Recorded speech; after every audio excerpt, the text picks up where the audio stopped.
প্রতিবারের শটটা হয়তো সেইভাবে পৌঁছাতে পারিনি, তো সুতরাং সেই জন্য নিষ্পত্তিও হয়নি সেটার।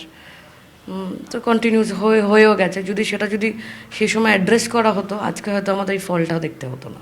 বেসিক্যালি এটা না একটা ফ্যামিলি বিজনেস হয়ে গেছিলো প্রায়, মানে অনেকটা। ওনার ওয়াইফ স্বঘোষিত কাউন্সিলর, ছেলে তো আপনার ছাত্র প্রেসিডেন্ট আছেই, আর উনি মোটামুটি সব কিছুই ম্যানেজমেন্ট করবেন।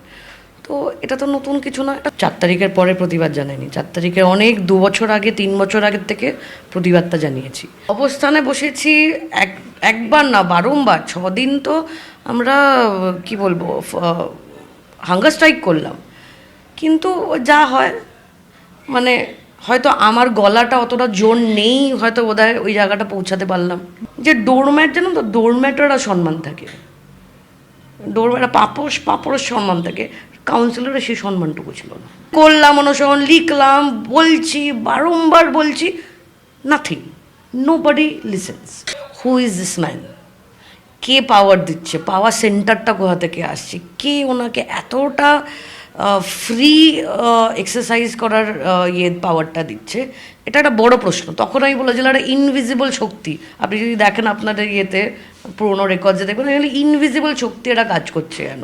একটা অদ্ভুত ত্রাস, একটা অদ্ভুত ফিয়ার, একটা অদ্ভুত শোষণ।